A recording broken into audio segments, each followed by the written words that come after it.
Nous sommes à niveau, il y a 11e limité. La partie politique, il y a eu de presse. Mais tout le monde a été belé, ils ont réclamé, ils ont pour nous foutre 500 $ et pas papa Jean Kingo. Ils ont proposé Oui, merci, monsieur le journaliste. Ya biso otozali koloba eza pona mikanda oyo ministre ya transport azomatisila biso ezo kamwisa biso de façon nini tozo somba moto na 150 000 francs 100 000 francs oza na moto maintenant ozo yebisa biso ke yo mutu ya limité somba mukanda ya 20 $, obulaga na limité yo mutu ya changu somba mukanda ya 20 $, obula na changu mena ezoka mwisangai biso toza ba congolais toza ba étranger te ezokoma na lolengi ya bongo yake tosomba mikanda to banda kobula tosuka na limité te ekosimba te ozoti yebise biso ke tosomba mukanda ya 500 $.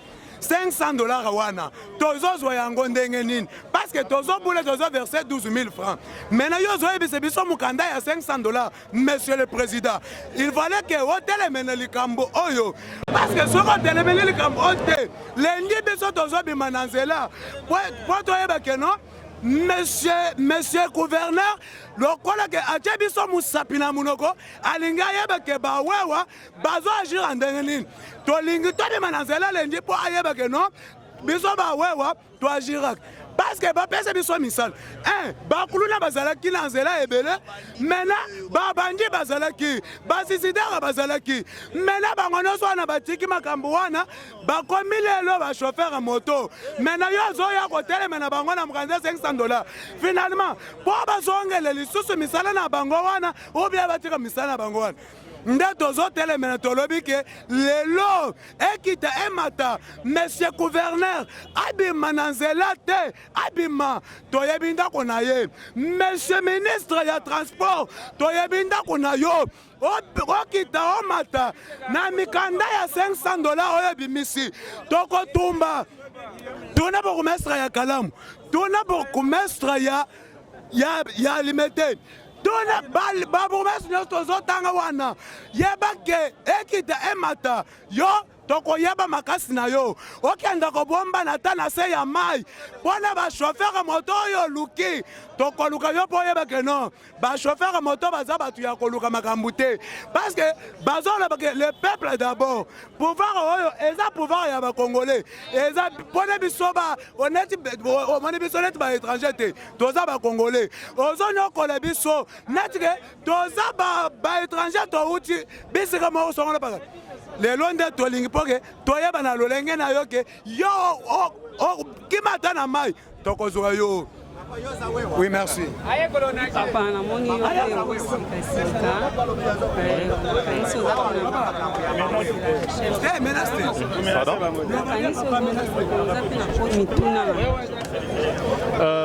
Merci madame, merci.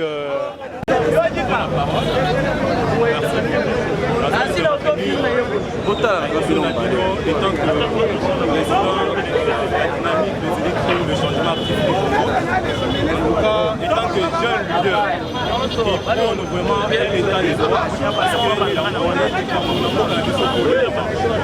ça compte décision il y a mis madame,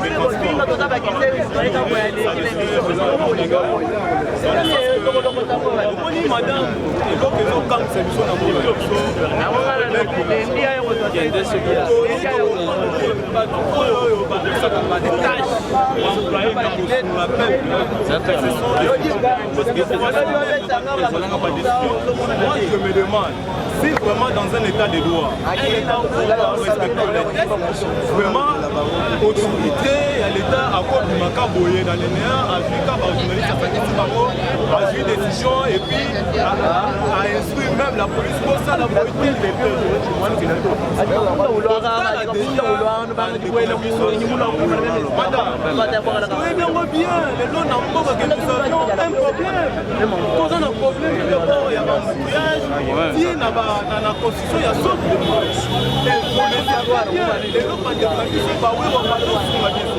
aujourd'hui, dans Kinshasa, on a un problème. Quand tu te réveilles les matins, on dit matin pour arriver au service, à des fois, on prend 9h, 12h. Pourquoi pour le transport?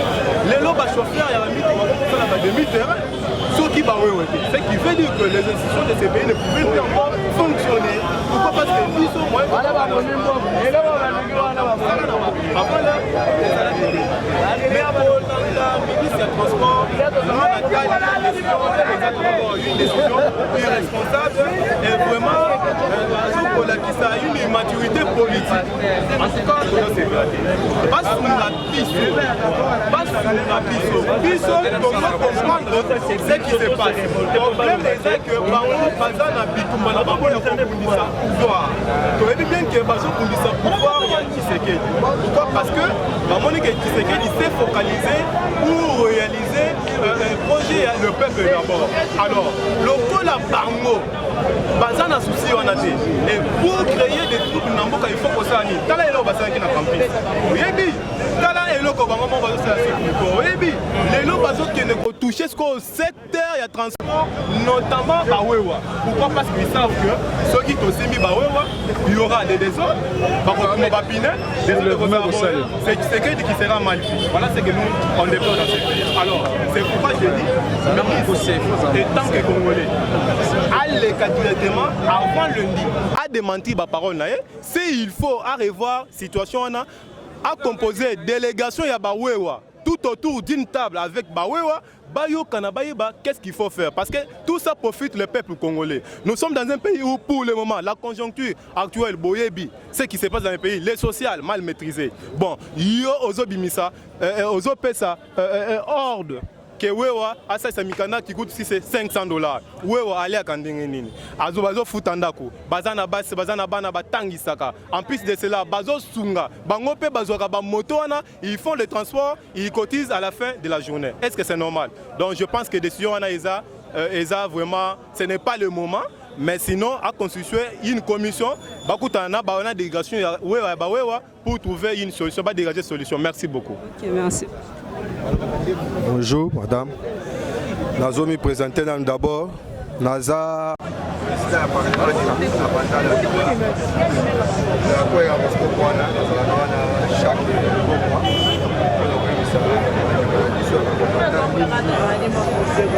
lelo tolamuki tolali tolamuki toyoki likambo ya bato moto nazo comprendre te gouvernement oyo toza nango oyebi ke nsima moto moko combien bazovivre na nsima moko ya moto moko akozala na 5 bana desemeki kaka na moto moko wana azofutela bango minerval kaka na moto wana po jusque là bapesi biso gratuité mais eza nanu stabilité mpena eza nanu stable te mpena ndenge esengeli mpo fo ezala bato mosusu batrovaki keno na mita oyo soki tokisi towela baekole eza nanu mpe mokie si batonga baekole mpo bato nyonso batya bana na gratuité mais aprevers ya moto ozovivre epuis na bango mpe bakonzi misusu moto esungaka bango koma pa décision ya monene bongo va meme ata nani 207 efutaka bongo te c'est-à-dire so asali kaleki na $500 eza déjà pris ya moto bon moto wana azoverse 12 000 abanda ti poko akanga $500 epuis akosalela nango nanu wana po ezaka konstruire motu suzoto mpe boyi va meme akolia ntango ezomonana te en tout cas na kote wana batya mpena mai na fe batala nanu oyo bazolinga ekosalema po biso balobi eza peuple d'abord c'est ndenge toza boye toapela peuple d'abord toapela même moral na mokonzi ya mboka kotala makanisi na ye ya malamu mpona biso bapeuple epuis tozoyeba bango bien balie mbongo pendant 18 ans lelo so mbuto mbongo bibia à 75%. Lelo tala ndenge ndenge basentia sengi ya sombo mpe ezali mais nyonso ezolebela bango eloko te mosala bango kaka bafandi balali balamuki ale baluki problème balali baluki problème bazomona teke mokonzi ya mboka atala motema malamu vers bango abendi bango ya libongo koya tosala mpona mboka pake tosala mpona libongo lelo ndenge eza boye biso tokotelema kotikela biso mboka ezala nyonso oza adige normalement soki bapeki ndengi biso toza na balabala bazwa message oyo ndengi toza na balabala biso na bango tokokutana bayebisa biso $700 $20 $720 ekokutana na boîte merci na maloko kopesa toi les $720 ata na ntango akabila azodirige mokulu totuna ata mokanda moko ya $50 ya $10 te biso toyeni eloko wana tosumi plaka lelo te kimbuta mpe to baplaka na biso te ekende bo toza na bajeto ti lelo lokola bayebi te banto ya moto bazosoutenir Félix bazosala bongo po tosala nini totya boye baboye moto ya bango azodirige bien te couple ekota na kati ya biso me bakosi makambo nyonso bazosala kikakati wana tokeba yango bayeba ke ministre asoka atali bien te lengi abonisa bango kebele babilance tokoboma na ye tebeyene epa na ye na dibwa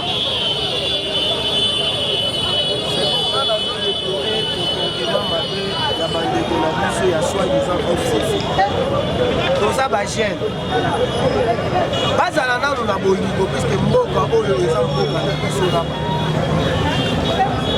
bazala nano na mawa yake banankasa na bango malgré tout basungaka bango te basala bavivaka mpe na kopa moto obuli na ntongo na pokwa olie kwanga je veux dire ceci bandeko na biso toyebi bien motema mabe na bino euti wana bolingi ke biso bato ya moto la majorité tozalaka nsima ya président Fachi il faut boisole biso po biso to balukela président na biso nalobi bokosi nyonso bozosala eyebani président Fachi akotikala président na biso tokotikala kotika ete biso bamoteti Kristo neti biso toza na ye na opposition tozalaki na opposition lelo opesi biso pouvoir topesi ye mpe pouvoir puiske ye azwi pouvoir na ndenge na ye te biso peuple topesa ye pouvoir siko ntango Fachi azwi pouvoir eza motema mabe te sepela oza mpe kongole $500 wana garanti ya ndako ya olala chauffeur moto azalaka na ndako ya olala te ebele baza na baeglise yo ntango ozoraisonne otiela biso balimite wana tozwaka mbongo na bavarie so na varie nazobongo so na varie te nakobimela 6 000 francs 7 000 francs nazosenga na ministre ya transport oza congolais bana na yo bacongolais mwasi na yo congolaise famille na yo congolaise na kati ya pepe okonyokola ye te ta place sera la prison puiske $500 wana okati yango ekosala mosala nini premièrement FCC botikeli biso libulu na mboka siko lelo so tosombi ata tolobi tosomba pendant $500 bokoyiba kaka trou eza lisusu te ya koyiba nyonso ekomi recadré par la voix de Fachi aza vitamine wana eza vitamine Fachi so meli ye na bolingo azalaka nango ozala na sa bon ngai nalingaki napesaka message wewe ya Ngobila ministre Mbokoso oyo oza mwana bitinda batindi one epai ya Ngobila soki banataki yo epai ya bato ya CPI bakoki kozwa yo te biso bamotare tokozwa yo tokanga mpe na maboko na mindikitami na maboko bango ye na CPI keba oa baninga na yo te keba Anteni Ngobila oyo eza province wana osakanaki na kokuna te oyo eza capitale soki omeki okocola awa balobaki deja ki awa oyo eza monage olingi ozwa misabino omeka nanu na munoko soki minu eza to eza te me tokoswa yo balobi dimanche lendi so ozobimisa bato na nzela omisana basoda ebele opesa bango bachargeur ebele na masasi ebele soki baye na nde ya mabe tala tokobebana na bango tisuka toloba bien 500 dollars wana bozoloba moto ezalaka na place ya bato mibale emaka bato mibale na moto na nsima eza motuka te eza 207 donc ofuta no 500 dollars par rapport à 1000 ofuta no 500 na ndenge nini na donc yo kokota no toyokaki déjà ke ozalaki na posa moto ezala te ozolite moto elimwa na mboka so bozalaki mayele olinga bozala na sorte moto esila après bomisa makambo parce que bato basouffrir makati nolekaka na cortège bazofongolela nzela me bato mosusu bakoma misala na baretard bazwa baproblème na misala eloko osala oza na bolingo ya peuple congolais te boyebake makambo nyonso toyebi yango bamakambo nyonso bosala wana toyebi yango me boyebake boyekola deja bonage soki boyekoli te bokotiola esili ka ndenge wana ozele bino lengi nazopaso message obuki bamesa ya bamama na zando okoki bango te otelemisi baétudiant basala mobulu po baboya félix sikoyo oye na bato ya moto papa mitosa so olingo ozonga na balokongene okata bilanga te mitosa tika biso bato ya moto na souffrance na biso tozikomesana na mbu oya kolunga problème te félix biso tozolinga ye tia kokufwa biso tozolinga félix tia kokufa ozosala po biso toboya ye po bino bato ya bitete bosala ozonga na 2023 ozozela bino miso na biso ezotala bino likolo toza liso likolo ya liso ozokosa okoka biso te. Voilà, l'IDPS et les gardiens du bien-être du peuple congolais. Quand il y a une situation difficile, le peuple vient toquer à la porte de l'IDPS pour que celle-ci puisse en tout cas s'imprégner et s'impliquer. Et je viens de recevoir une délégation des motocyclistes de la ville de Kinshasa. Ils m'ont fait savoir qu'il y a des taxes que le ministre provincial en charge du transport a mis sur pied et que c'est vraiment exorbitant pour eux. Ils ont demandé à ce que les ministres puissent revoir cette décision. Et nous avons discuté, nous leur avons dit qu'il faut toujours revendiquer dans l'ordre parce que nous, l'IDPS, on ne peut pas cochonner les désordres. Et voilà ce qui s'est passé ce matin. Nous avons quand même réussi à les convaincre de suivre la voie du droit, de suivre la voie de la légalité pour pouvoir revendiquer. Une autre situation qui a été alertée ce matin, c'était le militant, le combattant réagissait par rapport à la suspension de quelques bourgmestres issus de votre parti politique, le parti présidentiel. Est-ce que c'est vrai, vous êtes lésé de voir que quelques bourgmestres appartenant à l'UDPS sont suspendus? Est-ce que le parti est lésé par rapport à cela? Voilà, nous avons été choqués d'abord par la procédure, parce que vous savez, les ministres qui a suspendu, les ministres provinciaux qui a suspendu notre bourgmestre, il est intérimaire, et se dit tout, c'est un intérimaire. Vous savez, en droit administratif, un intérimaire n'a pas le droit de suspendre, qui que ce soit. Et à part ça, nous avons lu la lettre demande d'explication pour le ministre d'Engalima. On lui demande de s'expliquer sur une situation qui s'est passée avant qu'il soit en fonction. Le 15 juillet, pendant que lui, il a pris fonction le 20 août. Donc vous comprenez déjà que la procédure était un peu biaisée. Et devant toutes ces situations, la jeunesse, d'abord les habitants d'Engalima et la jeunesse du parti, vous savez, nous sommes derrière la justice, on n'a pas cautionné, on n'a pas accepté quand il y a tous ces mouvements de revendication. Et nous croyons que l'autorité a compris et qu'il va ajuster la décision pour que le bourgmestre d'Engalima, merci, puisse retrouver ses droits parce qu'il n'est pas vraiment concerné par rapport à cette sanction, vu ce qu'il fait dans sa commune. Et d'ailleurs, il est plébiscité par-ci par-là. Les meilleurs bourgmestres de la ville province de Kinshasa, il y a contradiction lorsqu'on les sanctionne parce qu'ils ne travaillent pas. Avant de terminer, un message à l'endroit de tous les motocyclistes qui vous suivent parce qu'ils sont lésés, ils n'écoutent pas pour le moment personne, vu qu'ils souffrent sous les soleils accablants en train de chercher comment nourrir leur charge. Un message à l'endroit tout simplement des motocyclistes qui vous suivent maintenant. Qu'est-ce qu'ils doivent faire? Quel est le climat qu'ils doivent essayer de conserver au sein de leur organisation? Je vais leur demander d'abord la tempérance. Quand on est agité, on peut même perdre son droit. Ils doivent suivre le chemin de la légalité pour qu'ils soient remis dans leurs droits. Et l'IDPS, nous avons combattu pour l'état de droit. Nous avons combattu pour la démocratie, la liberté, mais non le libertinage. Donc ce que moi je vais demander à tous les motocyclistes de la ville de Kinshasa, c'est de pouvoir suivre la voie légale. Et les peuples d'abord que nous scandons chaque fois ici, ce n'est pas seulement un slogan, c'est toute une expression, une façon de vivre de l'IDPS. Nous allons nous y mettre et utiliser aussi les autorités qui travaillent pour le bien-être de la population pour que leur situation puisse être recadrée et que la paix puisse revenir dans leur regroupement des motocyclistes. Balayez un peu le toit à Lingala. Commencez par le motocycliste, le bourgmestre, un message à Lingala. Président Natongo Lelo, Moboulou Ezalaki Awa, Moboulou Teme, Bandeko Ba Motard, Bandeko Tobenga Wewa, Bayakia on a bureau, on a bino, il y a eu de pes, Babiko za parti présidentiel, Oyo Ezana pouvoir, Oyo Bakoki Mela.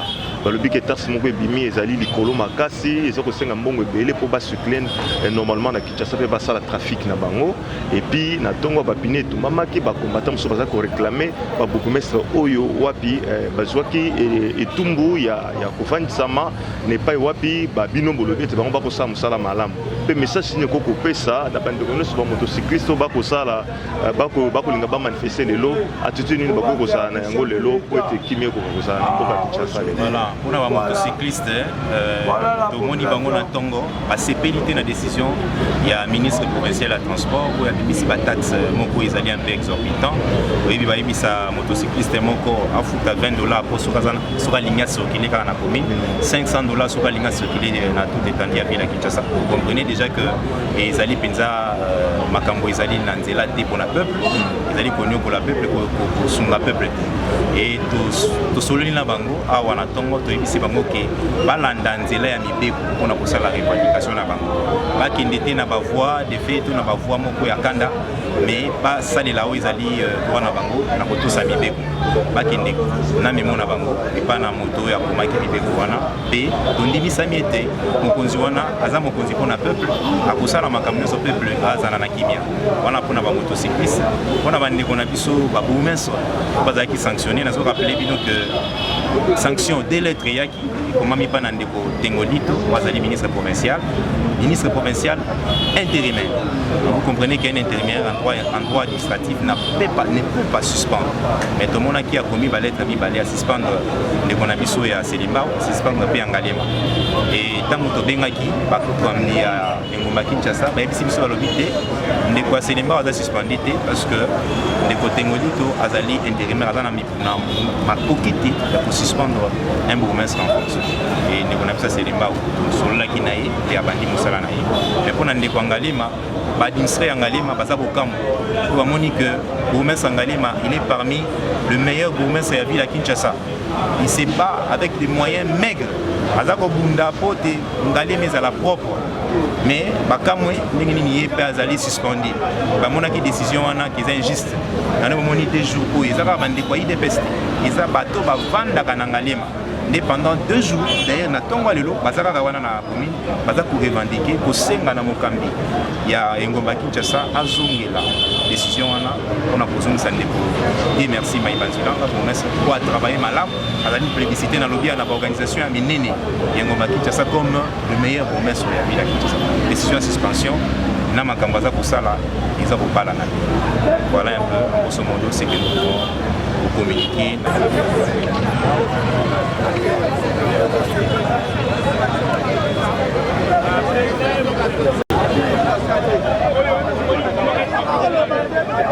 Pesa ezapona Gentini Ngobila aza gouverneur oyo banomaki bafutaki te me banomaki na ville ya Kinshasa banomaki po aya anyokola population te po anyokola bamama ya wenze te anyokola bamontar te des autres otoleka awa bamama wenze bazodébrouiller baye batuki bamesa bato esali biso pasi biso tofika na travers bamama wenze wana atuki bamesa bato alongwe kuna aye koswana ministre ya transport banyokola biso loka bamesana konyokolaka biso aye na badictatine ba $500 mpona tukini $500 moto topesa versement combien wana bato bana bamoto ba 100 000 francs soki 100 000 francs siko mokanda na $500 mbongo wana ekokende wapeke na kesa eta te mekende mabongo na bango yango tosengi na président de la république akota likambo na biso bamontar biso tosesakrifia énergie na biso ezwa bacours mpona président na biso atika basentiment na biso tona posa tosala mosala biso pacifiquement transparence population esepela na biso elo ndenge naloba yango wana. Merci beaucoup toza pena président parlement debout mwana mboka mbote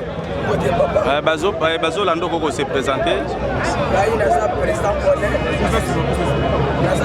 pole ya parlement de Bokassa par rapport à masolo ya politique okomela na température mosusu température oyo toza nango na minute oyo entre libala oyo ya FCC na cash biso base ya idps base nde adesinaka que ce soit Kaboul que ce soit Kabouya, même chef de l'État, mais il dépêche au Bakozala, il y a des peuples congolais, peut pas se décider par rapport à pouvoir. La ZAP là, c'est va téléviser en tout moment, on a ça l'interview.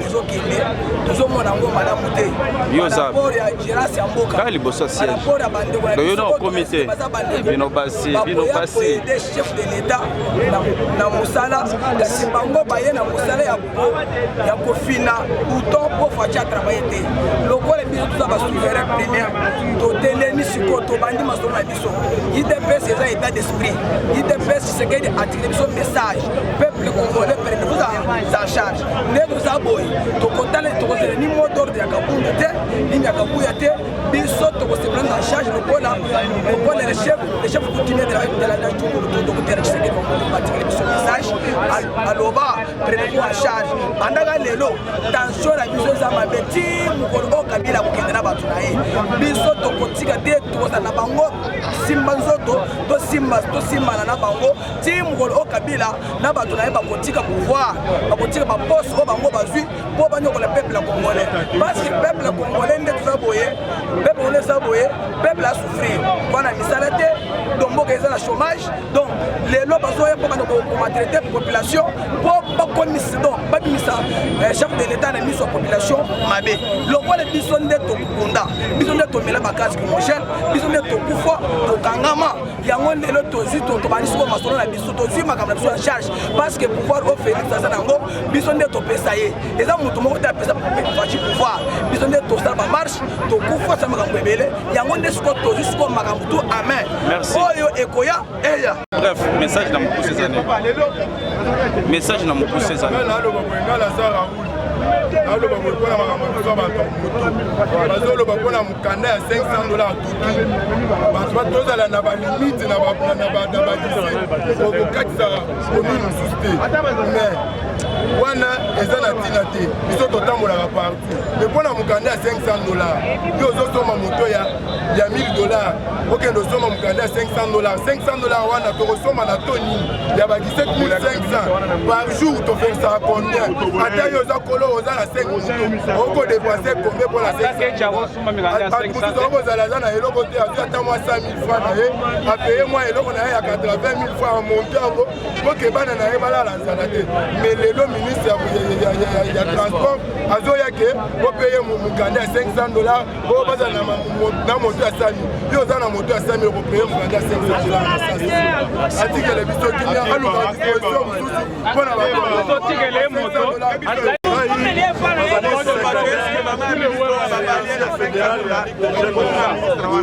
nazoloba boye eloko ezopesanga susi eza ya komona bajeune ebele bazokumba moto parceke batiki kuluna batiki makambo mosusu ya mabe ebele bakoti na kati ya moto mais lelo tokomi okumba bamoto olie bakompagne chef de l'état Félix Tshisekedi na vision na ye ya kobongisa mboka bazotia proka jambe bakale boke fonctionnement ya misala ezala bien te eloko nga nazodeplore eza mpona ministre ezopesa ngai kanda amikosateke biso totangi classe te totangi lwa nini bavote na parlement kasikoyo oyo ezoconcerne bato ya moto elobike bato ya moto bafuta $500 équivaut à 800 et quelques de mille. Où est-ce que nous allons trouver cet argent? Alors, moi je dis ceci. Yo gouverneur, na ministre na transport, bolie bien et pas na bino bolati ba veste, ba na bino bazana ba poto. Biso tozo kumba na ba moto, tina ba butu. Tozo kota na ba boulevard, ba danger belé. Totiki bana na biso. Bobo ipo que to sala musala, poto ko zombongo na 500 ya ko pesa. Ministre na solo bobo. To ko 500 wana ya ko pesa.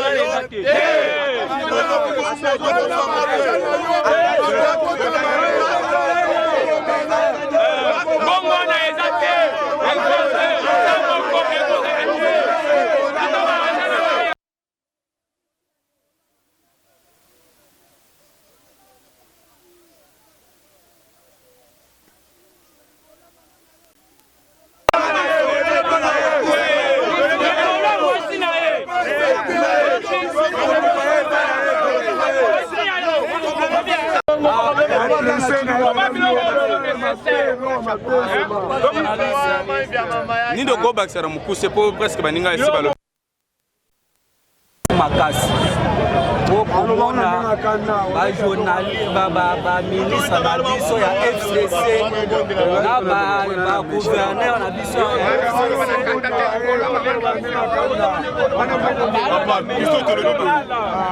towana batie 500 dola po tosala mikandana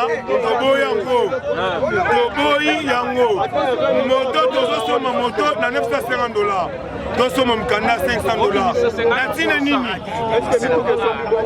eske mitu esomi mikandana wana eza sini ya sabotage lokola balubanda bakuma moto yango alinga sabote président eloko tokotomboka na moko oyo tokoboma na bango makasi. Merci. Pesa moninga pe une minute monsieur le journaliste oyo penza bakonzi ya mboka bazosala ezosima te lelo omoni kuluna eleki na kongo eza mpona nini mpona chômage omoni bato mosusu olobi te ifo tosala misala oyo esuna mabe na biso tozosala sikoyo lelo moto eza 950 dollars yo ozosenga population 450 dollars ata ya 5 dollars na Janteni Kobila en tant que le numéro 1 ya ville ya Kinshasa yebisa libola mama na ayebisa ministre na ye alors on a biloko azosala arrêté no maloba na ye wana sinon te ekozikisa mboka eza bongo te. Merci bakisa ya suka oza na kanda makasi mpona ministre wana biso moto na ngai eza ya 100 dollars mais mikanda na somo ya 500 dollars président de la république nana batika kosemisa mikanda ya bamongo wana te mais pele sokomi président okomika mikanda ya 500 dollars bayebi ke wana batushe motema ya président o biso okotumba moko na bango bakuna na nzela bakomona ke okoyeba epa na ye lundi rendez-vous na boulevard bakomona ministre na libola mama na ye okotia yango te esali opesa